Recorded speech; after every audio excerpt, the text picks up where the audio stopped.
standing in the rain. Well, that just got a little weird. Well, Mayor Jesse Alig said it was raining And this a weekend. wet T-shirt, right?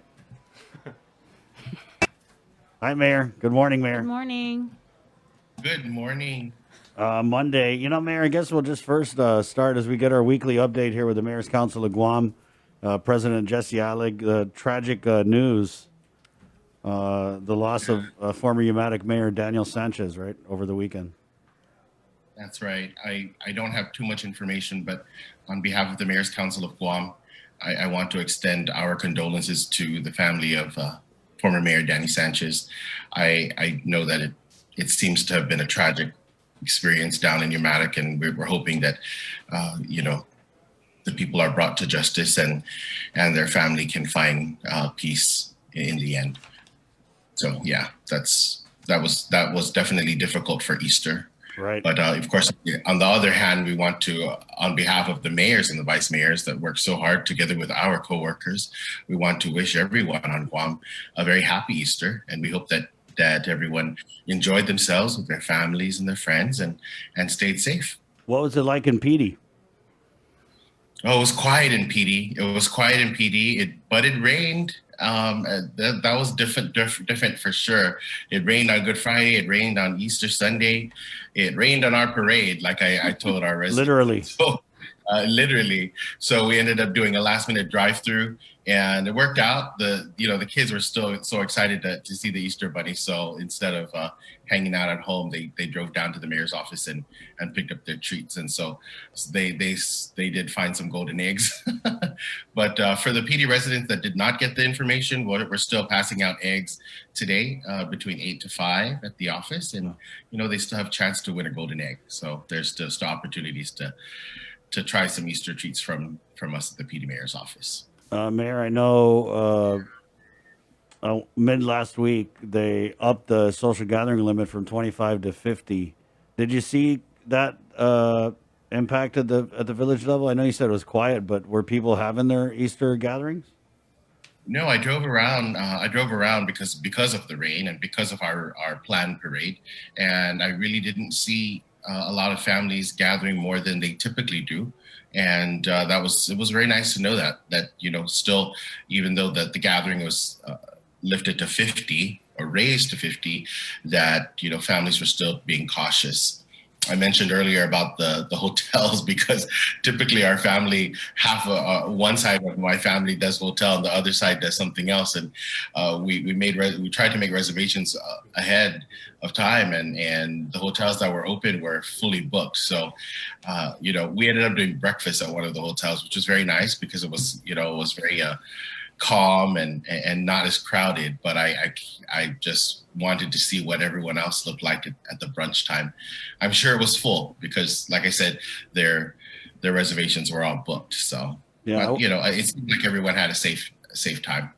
I went to Hyatt for brunch and it was packed. I mean, they had basically the whole ground floor was just for the brunch service, and so they had all these Right. different stations. But I definitely felt that vibe that people wanted to do Easter Sunday brunch, and Yeah.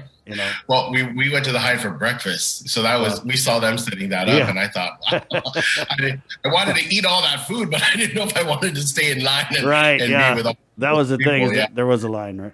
So did you try their pastries? They had like croffles with ice cream. They did, yeah. Unfortunately, there was a little bit of ice cream that was just a little bit of ice cream that was.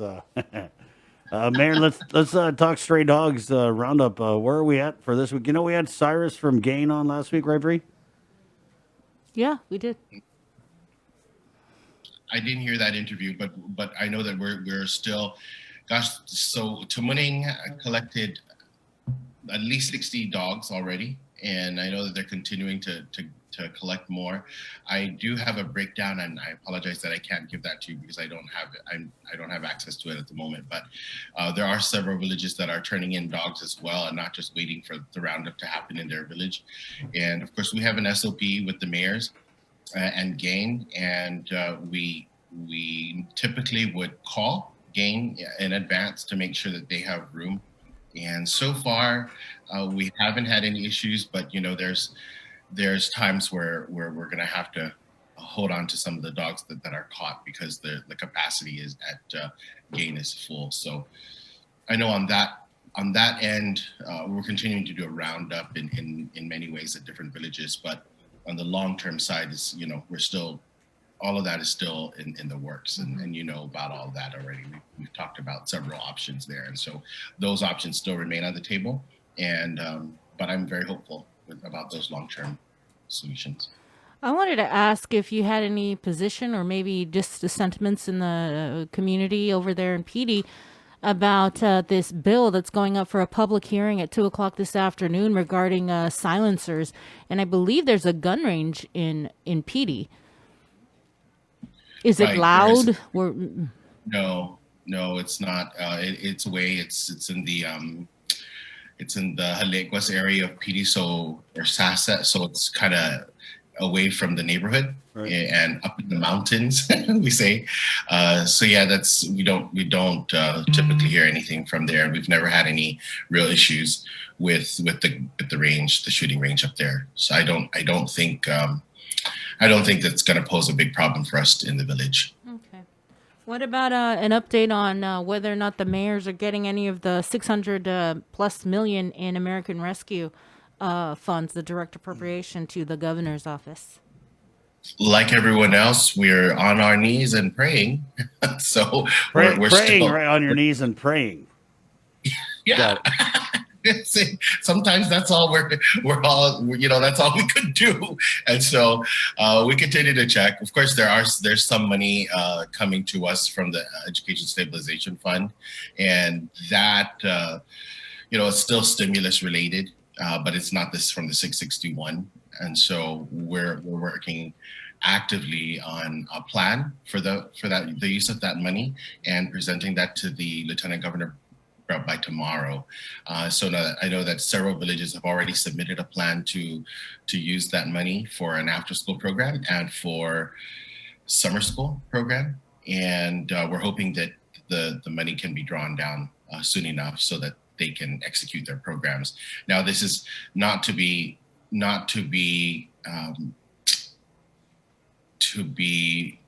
mixed with the DOE programs, because on the DOE side, they're focused on academics, and for us on the village side, we're going to focus on the social and emotional health of the child. And one of the things that we're doing in Piti and some other villages is we're trying to reach out to the adults for training and for further education, because we know that some adults did not complete their high school education, or perhaps some adults need additional certification or training for a certain type of trade in order for them to get a better job. And in some of our minds, we feel that it's best to equip them with that certification now so that they can look for better paying jobs. And we're hoping, and that's there's a wide array of jobs that are open, and we know that the construction industry is wide open, and we're hoping that we can get some adults prepared for that.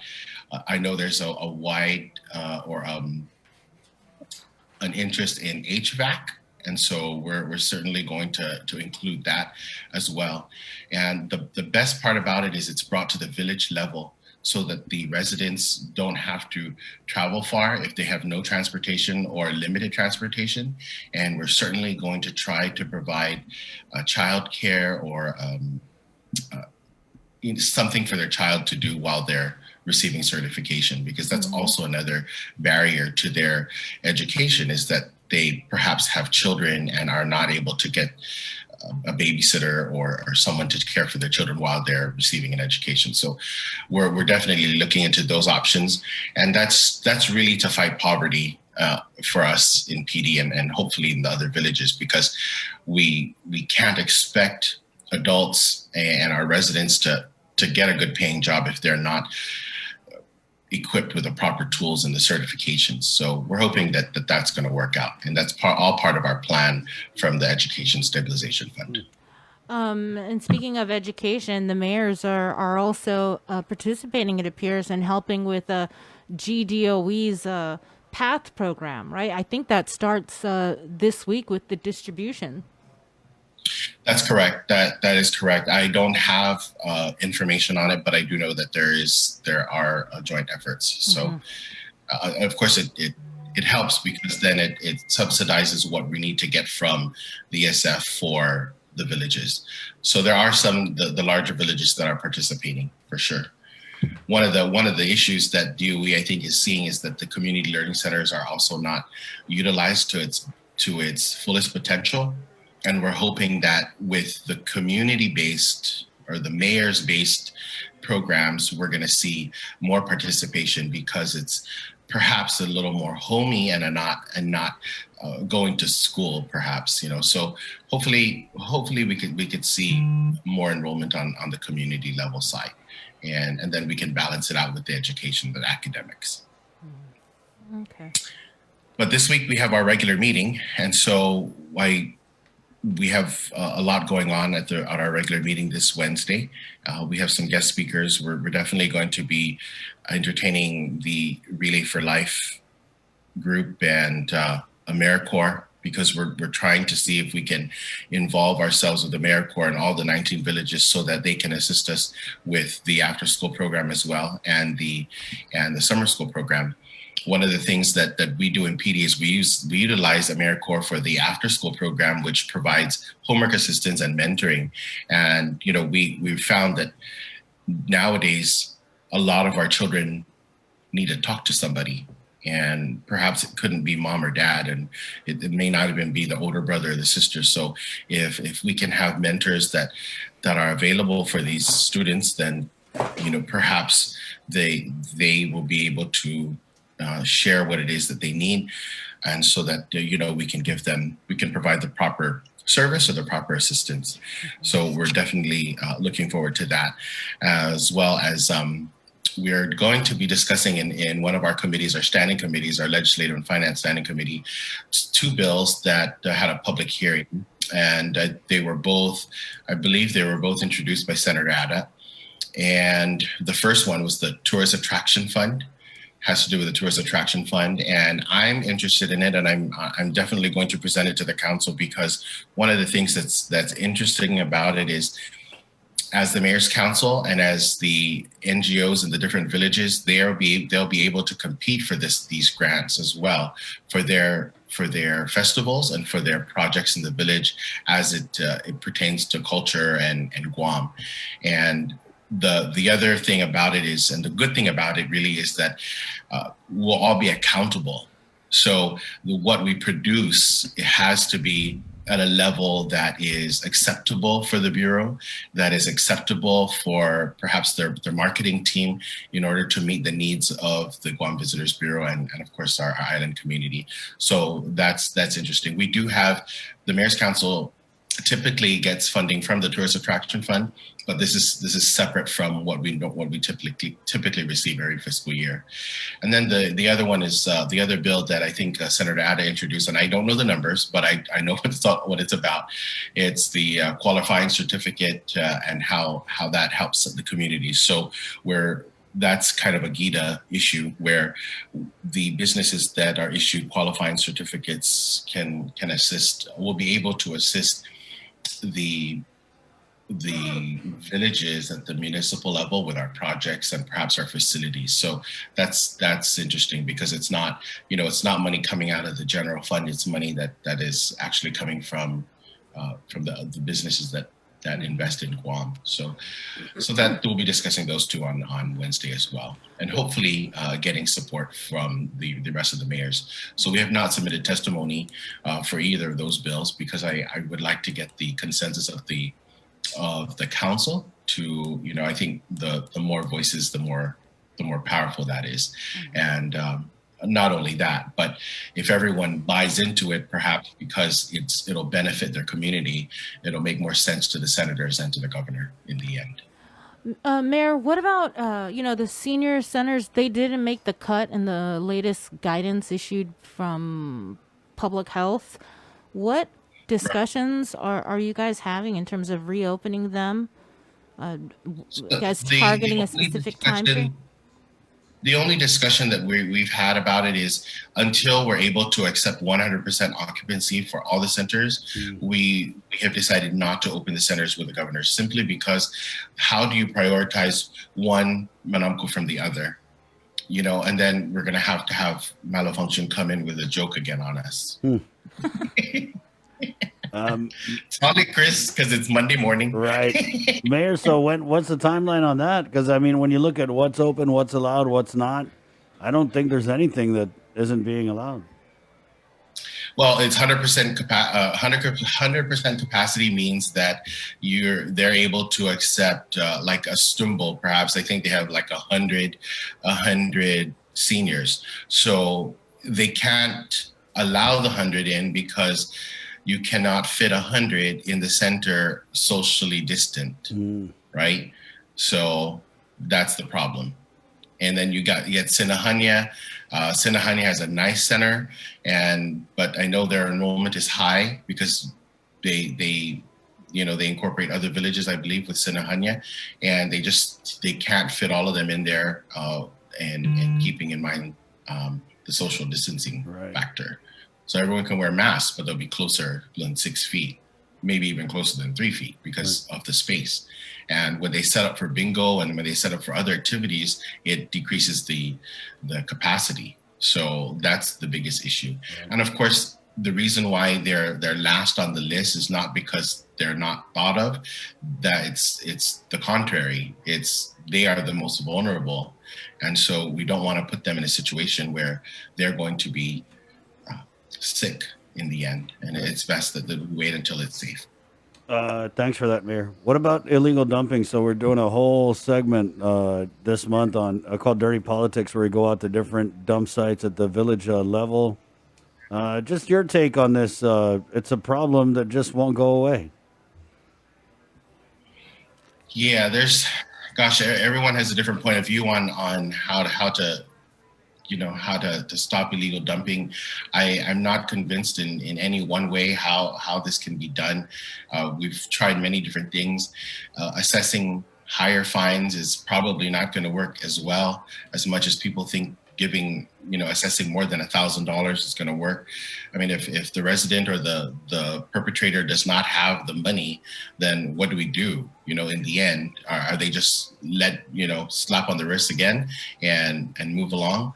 So there's just, it's just real difficult to figure out what's the best solution, I believe. But to provide for us at the village level, if we can provide opportunities for residents to ensure that their trash is dumped properly, I think we're doing our end of the work for the community. And so when the villages provide green waste bins for residents to properly dispose their green waste, when mayors announce to their communities that they're accepting certain items for disposal for free, I think residents should take advantage of that. If residents are not finding that assistance with their particular mayor, they certainly can give us a call at the Piti mayor's office, and we can certainly get them some help and communicate with their mayor somehow, so that we can get that service to them, because the money is there for us, at least on the mayor's council side, and we can help out. But sometimes it's just about communication and making sure that we get the right message. Right. And we do know that it's always easier to find a space in the jungle and dump it, but at the same time, it's just as easy to call the mayor and see what the mayor can do, because for the most part, the mayor can accept your recyclables, and sometimes it's just there's a waiting list, and there has to be reasonable times, and there are reasonable times. So what I mean by that is they're not going to wait a year. They can wait a couple weeks, perhaps, maybe at the most a month. But once we get our purchase orders, or once an office has purchase orders, they certainly can make arrangements to dispose these items. So on our end, we're hoping that we provide as much free service and I say free because you don't have to pay for it at that time, but we all put into this, right? We all put into this fund somehow. So I'm hoping that on our end, as far as mayors and vice mayors, we're open to helping our residents dispose their recyclables. And a lot of what we see that's illegally dumped are the recyclable items, like the white goods and the appliances. Right. So when we were out at Chandler Ramirez, Mayor Sanchez had said, yeah, before you guys go dump, call the mayor and we'll come take your trash. Do you get that from residents where they say, man, and I know you said you take recyclables, but do you ever get those calls from residents who say, I don't want to dump in the jungle? Can you send the boys to come get this? Oh, yeah. Yes, definitely. we always do. Well, you know what? But we're less and less, I think, in Piti, for at least for example, where we're seeing more residents just communicate with us because they know that we'll work with them. And I have attempted littering citation once, and I think that made a lot of news in the community that I was giving a citation for illegal dumping, and that's because they all saw us with the cops. And so, like I said, just communicate with your mayor, because it's not that difficult.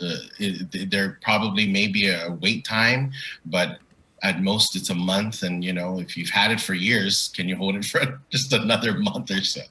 So, yeah, that's my take on that. Anything in closing, Mayor Alig? Other than that, I'm just excited about Easter. It's still Easter for me. There's just so many different things going on in the mayor's council, and there's good things coming with the ESF money and what we're going to do with the children and the students and the adults. So that's top on my mind, and I'm just hoping that our communities, our village residents will make use of those activities when they're finally executed. Are you wishing, other than being on your knees and praying, that you guys had a firmer commitment for a piece of this $600 million pie? Certainly, I am, and of course, I bring it up all the time in my discussions, just trying to make sure that we're secured. I do know that the governor has committed to help us with our shortfall, and that's definitely one. But for the other things that's necessary, we're certainly just trying as best we can to convince the governor and the lieutenant governor that what we've requested for is necessary, and not only necessary, but because of our work during the pandemic. And so I'm hoping that they will see that, and I'm hoping that because of that work, and because they've seen it, they will give us the money that we've requested, or the items that we've requested.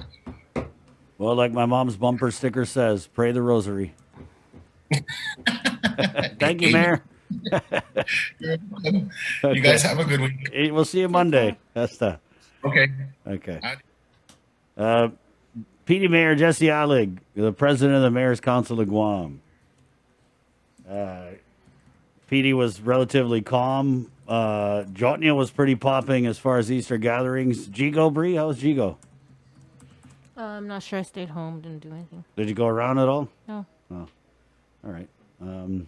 Yeah, so we had that story yesterday, so yeah, we were working on that, and yeah, that's how I started my Easter Sunday. Was went down to Umatic and was on that scene, and it was just really tough for obviously very, very difficult for the family, because they were all gathered outside of the house where former Mayor Sanchez's body was. And so when I came on the scene, the detectives weren't there yet. And so, man, it was really heartbreaking, because the family had come up to me. They said, hey, can you call and ask him to come down, because there's an issue where the cops needed a warrant to get into the house, right, Bree? that's what we heard. Yes. Yeah.